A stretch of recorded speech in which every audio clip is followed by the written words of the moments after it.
So where does the experimentation and creativity, is that, should it be a focus for all guys listening? Is it best suited for some people, because some people like the sort of mundane, the routines they've set for themselves. But do we need to kind of all bring more experimentation in our lives to get rid of the boring stagnation that we've kind of built up with just the I do think so. I am very pro. I'm sort of an apostle for experimentation.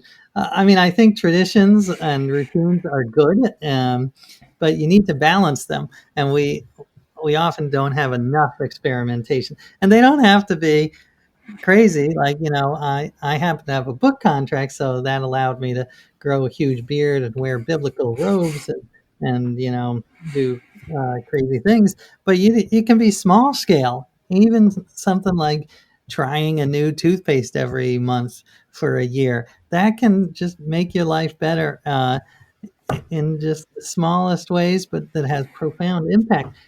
And neuroscientists will tell you, we what they I think the catchphrase is what fires together wires together, meaning that we carve these pathways in our brain, and it's the equivalent of ruts, and we have to do things differently to get out of those ruts and think more creatively. So even just going to work a different route, uh, anything you can do to to mix it up and see how it affects your life.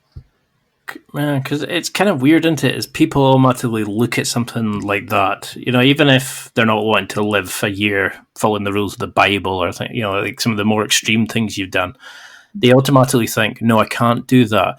Is that the like a negative mindset for these things? Are we wired to immediately look experimentation and transformation and these sort of things as a negative, like a scary aspect? How did you overcome that kind of block from your mind when you were trying to change who you were? That's a good question.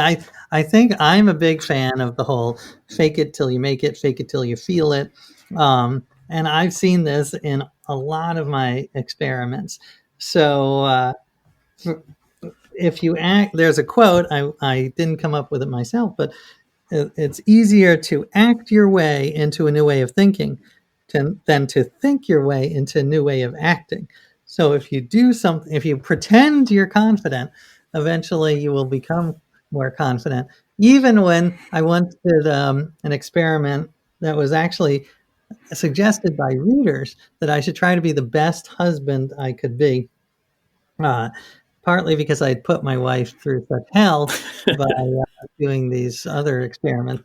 So I did, and one of the things that I did was every day I would bring her a little present, and it was like a little, like uh, a little bar of avocado scented soap or something small and dumb.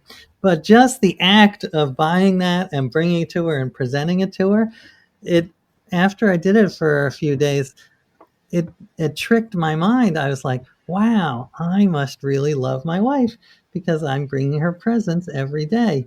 And I think it actually increased my love for my wife by acting as if I was like head over heels. I mean, I love my wife. I have a happy marriage overall, but this act was very helpful in convincing myself to be even more in love with her.